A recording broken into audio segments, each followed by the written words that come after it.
Welcome to Gentlemanly, the podcast for men who refuse to fade. I'm Troy Francis. I'm the author of 11 books and mentor to thousands of guys from all across the world, and your guide to power, presence, and the mythic art of staying dangerous long after other men fade into softness and safety.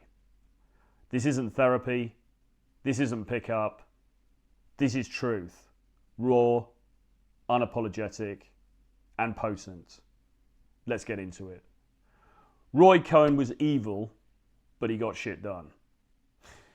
Lessons in amorality, seduction, and strategy from the movie The Apprentice, which I saw just the other night. It's been out for a little while now. We saw it on a streaming platform, and I thought it was really good, and I would recommend it. Now, I'm not, a huge Trump apologist or anything like that. I also wouldn't, though, say that this was a hit piece on Trump, as I think some have claimed. It seemed to me to be, I know there's parts that have been contested, and I'm not going to get into that. Some of the legal aspects have been contested, whatever. But I thought it was a relatively, I don't want to say balanced. People would probably disagree. It seemed to be a relatively balanced sort of biopic of how he became the character that we now all know. And a lot of it was through the mentorship of his early attorney, Ray Cohn.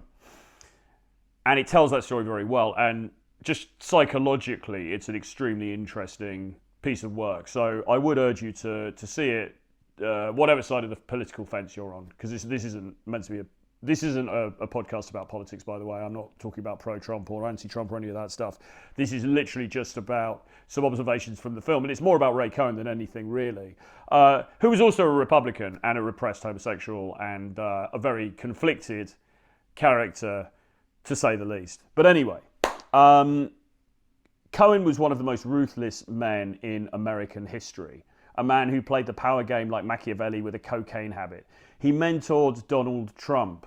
He was the ultimate political fixer. And yes, he was morally bankrupt, but he was effective. And that's what most men don't understand. Power doesn't reward goodness, it rewards usefulness. Okay? And if you've listened to my stuff before, if you've read my stuff before, you'll know that I also really like Robert Greene, who espouses a similar worldview. I'm not talking about Robert Greene personally. I don't know him. I don't know what he's like as a guy. But when you read his books, they are essentially amoral. So they're not about this is the right thing to do.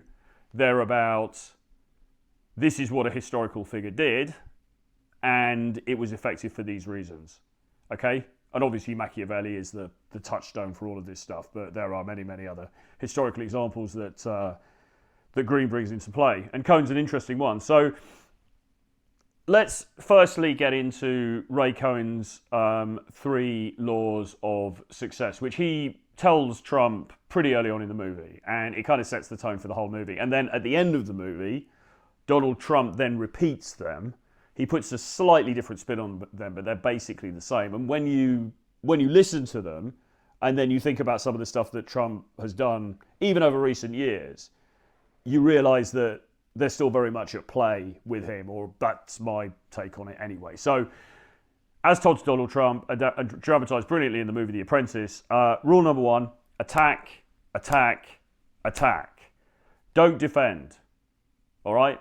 Don't explain. Strike first, strike loud, strike often, and strike hard. While other men hesitate, the predator moves. Cohn knew that power favours the aggressive, not the apologetic. Okay? Now, obviously, this podcast is less related to dating than normal. So I'm not saying be attack in terms of dating. I'm not putting it in that context. Although there are romantic lessons to be gleaned from this as well, somewhat. But this is more about life skills and navigating the world as a master who is able to bend the rules of reality to his own will, which is what you want to do, partly for your own sake and your own success, and partly because, to be frank, women find men who are able to do this very attractive. And if you look at Trump as an example, well, he's been married to what, 3 supermodels or 3 models? I mean, you know, it kind of speaks for itself, really. Okay, rule number 2. Admit nothing, deny everything. Reality is malleable, okay? That's a really important phrase. Reality is malleable. The truth is just one story among many. Once you show guilt, you give power away. Cohen's brilliance wasn't in honesty, it was in narrative control. Now, I want to return to that in a second because I think it's really important, but I'll just go into rule 3 first. Rule 3 is no matter what happens, claim victory, never admit defeat. Most men are addicted to self-awareness, but Cohen, he weaponized delusion. When you act like a winner, you force people to treat you like one. So whatever happens to you, okay, it's a success. It's an amazing success. You never admit defeat, okay? And I'm sure we can all think of examples when Trump has done that in recent years. Again, not getting into politics here, but it ties in really with one of the dating coach maxims that's often put about, which is delusional self-confidence, really. It's kind of in the same category as that, isn't it? So you walk around with this delusional self-confidence that everything is great. No matter what the external objective reality might be, everything is great. You are a success. You are the boss, okay? And in the movie, we see Trump starting to act more and more like that. So with investors, you know, and one of the great things about that film is how you see the actor who plays Trump is really great. And you see him transform from this relatively sort of, I don't want to say nice guy, but, you know, kind of somewhat naive younger guy into this man who, through Cohen's mentorship, learns how to present himself and to deal with people. And suddenly it's this implacable super confidence. So, you know, New York City at the time was a complete hellhole. You know, it was full of drug addicts. It was very dangerous. It was just not a place that people really wanted to spend time and certainly not money. And Trump started buying up real estate in central Manhattan, which obviously now is worth, you know, an enormous fortune. And one thing I guess you can say in Trump's favor is that he had the foresight to realize, okay, no, New York City is amazing and we can make it amazing again. We can make New York City great again. And I'm going to invest money. And it was that sort of complete self-belief, but more important to that, the complete self-belief in front of other people. So this is not going to go wrong. And even if there is a problem, it still hasn't gone wrong. I've still won because of this reason. Now, I want to go back to rule number 2. Admit nothing, deny everything. Reality is malleable. There's a really interesting scene about this where Cohen's talking to Trump and he's saying, you know, what is reality? What is truth? You know, I say one thing, you say another thing. What is truth? It's all in our own heads, all right? And I think that's a really important concept for so many reasons. And if we do take it back to the dating thing for a second, you know, we often encourage clients. Now, we don't want people to pretend to be something they're not, okay? We're not saying pretend that you've got a Bugatti and you own an island off Malibu or, you know, whatever, right? We're not saying lie, but at the same time, the way that you present yourself, you can curate in a manner which is going to be beneficial towards you. And the truth about anything is malleable, right? Now, very interestingly, and we're going into a little bit of a personal thing here, I was looking into some of my personal history using AI recently. Again, maybe we'll do a podcast episode about this at some point, but my upbringing was pretty checkered. You know, I had a lot of different issues with my father and my stepmother and my mother being pushed out of the picture and different things happening. And one of the conclusions, and I don't say that AI yet is a good substitute for a real life counselor or real life therapist, because I think that's still incredibly valuable. But what I would say is that I have had some really, really interesting insights from AI and stuff that I hadn't actually thought about before. And one of them was that it told me that when I grew up, I learned through the behavior of my parents or my father or my stepmother that truth was not an absolute, truth was malleable, okay? And I realized that it was right. And without going into too much detail, the reason that it said that was because my father in particular employed what they call here narrative control. So he had a narrative about my mother, and he painted my mother in a very particular way, very persuasively, and some would say manipulatively. And I didn't fully buy it necessarily, but what I realized was that power was more important than truth, because he had more power than me. My stepmother had more power than me. I was living under their roof. I was dependent on them. And so in that sense, truth was malleable, because the person with the most power, maybe you could say the strongest frame, isn't maybe another way of putting it, controls the truth.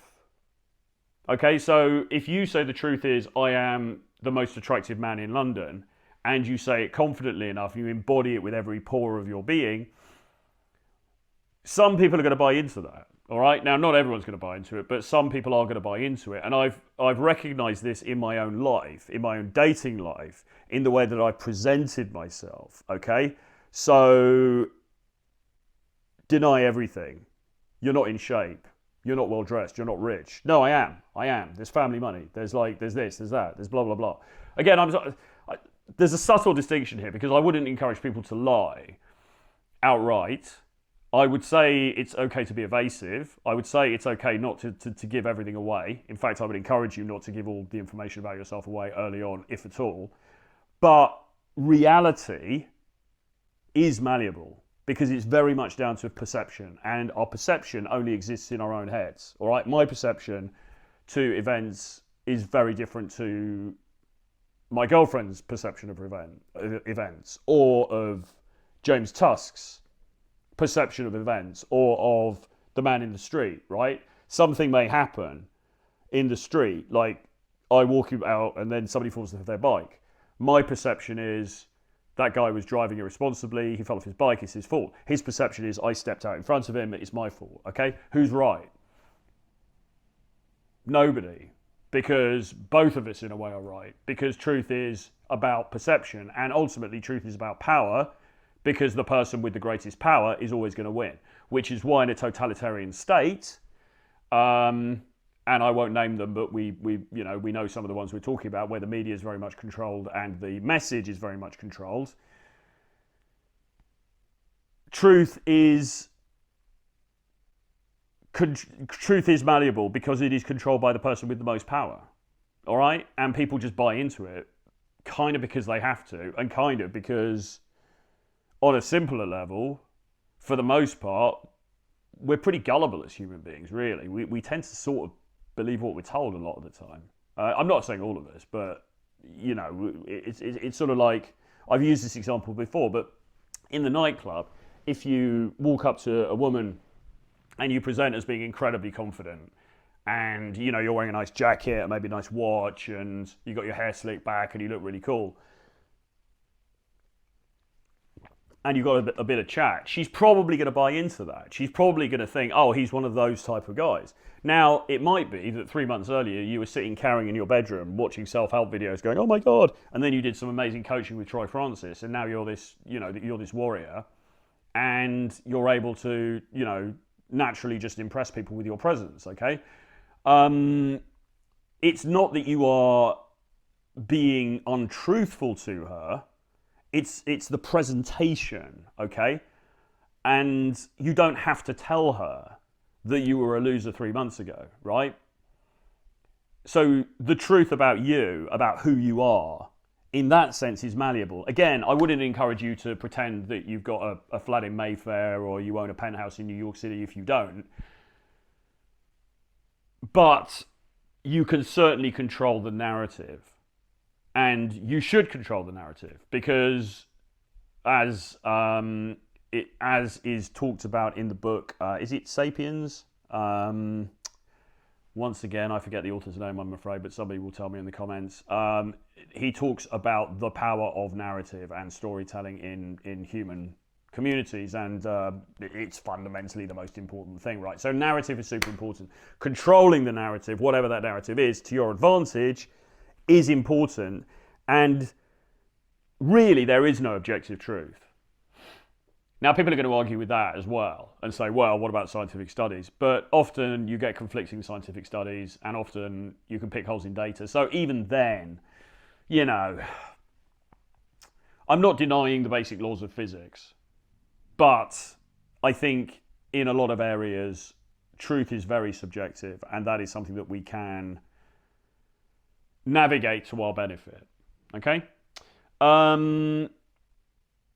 Are the rules that Cohen came up with moral? So they are attack, attack, attack, admit nothing, deny everything, and then no matter what happens, claim victory, never admit defeat. Are these rules moral? No, but they're not designed to make you nice.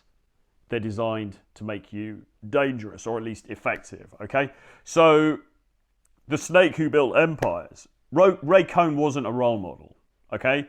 And if you watch the movie, he's absolutely not portrayed as a role model. I mean, he's like a lot of baddies in films. He's actually sort of compelling because we tend to like bad characters. You know, we tend to like amoral characters, which is why things like American Psycho is so popular. Still, is a great movie, right? But he was a reality check. He understood image. All right, and again, if we bring this back to dating, image, not just what you wear, but what you exude. All important, okay? He understood frame, okay? The frame is, we are right, you are absolutely wrong, and I'm going to sue you for 100 million if you claim otherwise. That's the frame. Now, there's one part in the film, I'm trying not to do too many spoilers here, but there's one part in the frame where Trump is being sued. Trump's family business is being sued. For an issue around the tenants that they allowed to live in their apartment buildings that his father had established. And they're in court, and Ray Cohn is arguing, obviously, Trump's case and everything like that. And then they come out of the court, and there's reporters standing by the sidelines, you know, asking questions like, oh, so how's it going? How do you think the case is going? And Ray Cohn's just saying, yeah, it's going fantastically. The state's case is nonsense. You know, we're going to get this overturned very quickly. You know, there's a very, very clear win for Trump here, and it's going to happen very soon. Then they're in a car a few minutes later driving downtown, and Trump said, "Did you mean all that about my case?" And Cohn goes, "No, your case is a dog." Cohn goes, "Your case is screwed. You know, like the state are absolutely in the right. You know, because you've." And this was to do with race, and it was to do with the ethnic minority tenants that they allowed into their buildings, and they made it harder for ethnic minority tenants to inhabit their buildings. Basically, it was along those lines. And in the movie, Cohn says, "Look, you know, there is proof that you were discriminating in a way that you shouldn't have been. Your case is a dog." But the way he presented it to the journalists on the steps was, no, we're going to win. Everything's great, okay? So once again, reality is malleable. You create reality. You are responsible as far as the communication. Because remember, this isn't about... Hard truth doesn't matter very much. Sometimes it matters. It matters if you're getting married and somebody needs to know how much is in your bank account because you're going to get a joint mortgage or something, right? I mean, at some point the shit hits the fan and reality is going to have to come out. But a lot of the time in social interactions and friendships and romances and so on, actual reality doesn't really come into it. What comes into it is perception and narrative control. And if you can control the narrative, then you have the greatest power in that situation, okay? Now, it's not always going to work, but it's something you need to know. And I think that when we talk about nice guy syndrome, right, so we get a lot of guys who come to us and they are nice guys. And that means a variety of things. They might be too supplicating. They might compliment women too much, you know. But those are sort of superficial things. What it really comes down to is more this stuff, right? They haven't read enough Robert Greene. They don't understand Robert They don't understand Ray Cohn. They haven't read Machiavelli, right? They are good, honest, decent, upstanding people, which is lovely. But is it effective? Because we know that there are studies that show that people with dark triad characteristics tend to be both more successful in business and their careers, and also more successful romantically. So once more, it's looking at, okay, this may not be very nice, but what is most effective? Okay, so that's really why I'm talking about this today. Cohen was a master seducer, not romantically, but strategically. Okay, he didn't need you to like him; he just needed to win. And another thing that he says in the movie, which I thought was really good, was that it was something along the lines, I'm going to paraphrase, but it was something along the lines of being prepared to have people hate you is a superpower. And I think that's very true. And again, there's a book whose, of course, author I don't remember, but, you know, The Power of Being Disliked or whatever it's called. If you behave in this manner, you're going to have a lot of people who don't like you. Okay? But you're also going to have a lot of people who do like you, and more importantly, you're more likely than not to be successful. I'm reminded of a Ricky Gervais quote that I saw recently, which was something along the lines of, people say that you can't do comedy anymore, comedy doesn't exist because of political correctness, and he said that it's absolutely nonsense. Comedy, you can say whatever you want, you can make jokes about anything you want, and some people are not going to like it, and some people are going to tell you they don't like it, and they don't like you because of what you said, and then you get to decide if you give a shit or not. Okay, and that I think is along similar lines. So yes, it's not everyone is going to like you, and actually being able to ride that storm and have people not like you and carry on anyway is a more effective route to success than being overly concerned with the opinions of other people, right? I think those two things fit together. So why most men lose? Well, let's be honest. Most modern men lose basically because they want to be loved. Okay, and this is true of all of us. And I'm not saying I'm exempt for this. I think we all are. I think we all, to some extent, want to be thought of as a decent guy, fundamentally deep down. And actually, again, without getting too personal, but I will. I became really interested earlier in the year when I was having a little bit of a sort of dark night of the soul, let's say, over a couple of months. I was really interested in terms of how I presented myself to people in my life, not necessarily online, but people in my real life, versus how I actually act. It says here in my show notes, Cohen didn't care about love. He wanted influence. He wanted reach. He wanted to make things move. So you've got a guy like that who, I don't know if he was diagnosed as this, but you could argue almost sociopathic or psychopathic, right? Who really didn't care. I think a lot of us do care to some extent, all right? I think we care. I think we want to generally be thought of as decent guys, even if we know that nice guys finish last and blah, blah, blah.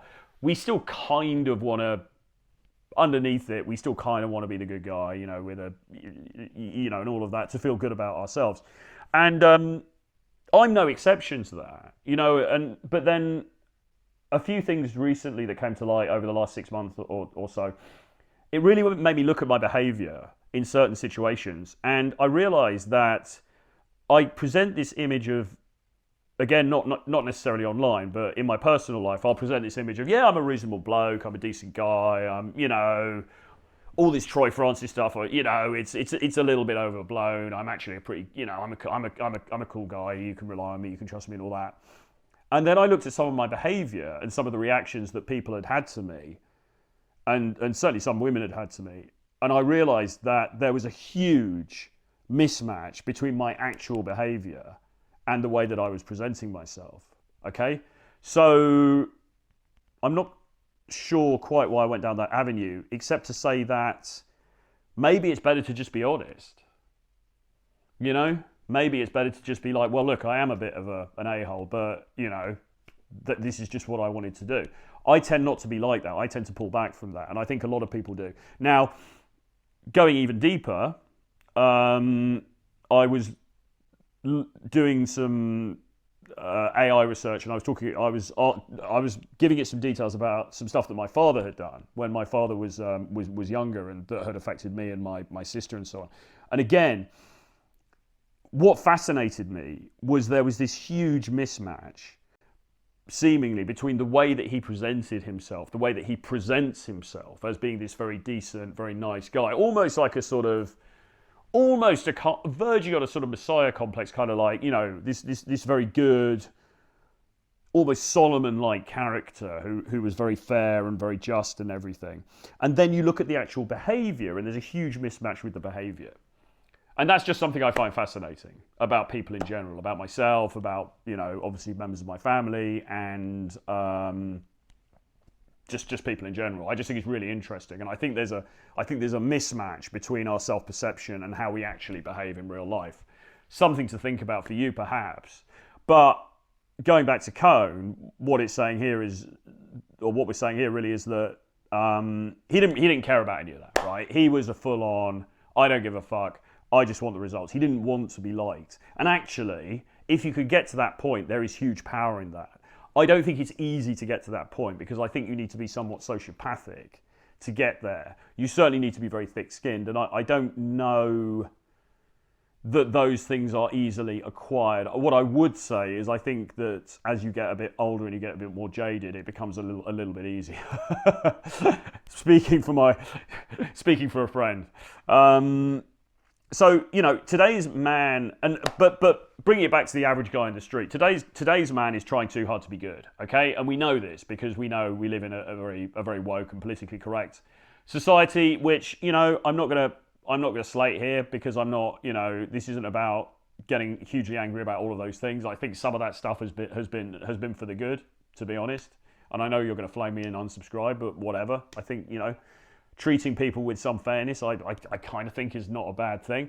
I think it can go too far. I think it probably has gone too far in certain exceptions. But anyway, the general climate out there in the real world is that men are trying very hard to be good and to be perceived as nice all the time. And it feels like men are having to catch up, because the tide has turned now where men are sort of under suspicion. It's almost like we're having to atone for the sins of our forefathers, right? So whereas I think,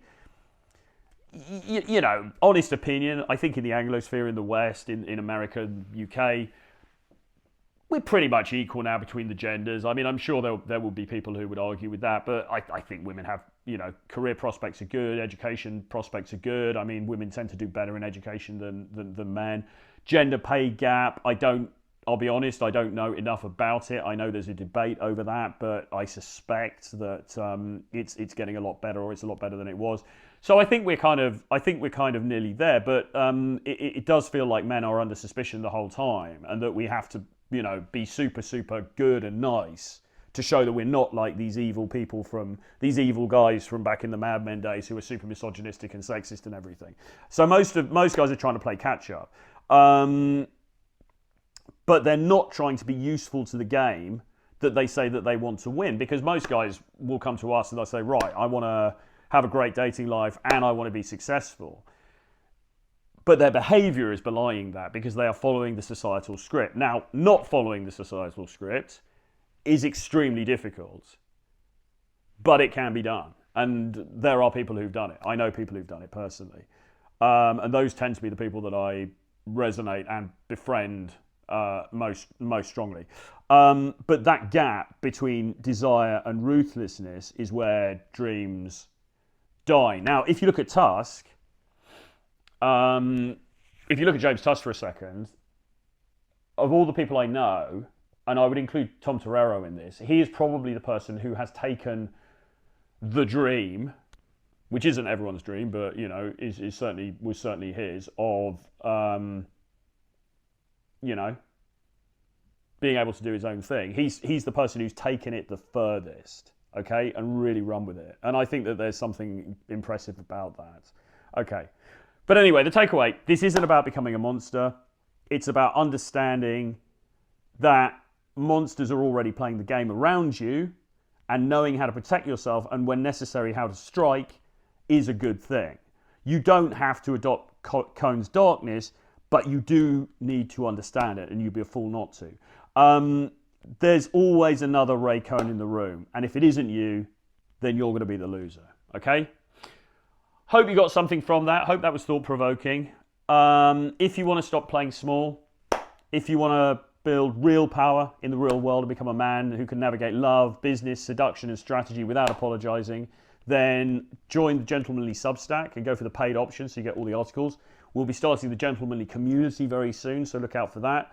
Or you can do some one-on-one coaching with me about any of the issues we talked about, and particularly about dating and romance and love and all of that stuff. Obviously, just drop me an email, troy@realtroyfrancis.com, or just DM me on one of my social platforms. Put your WhatsApp details if you have them, and we can have a chat, and we'll take it from there. Hope you enjoyed the episode. I'll see you guys again very soon. Bye-bye.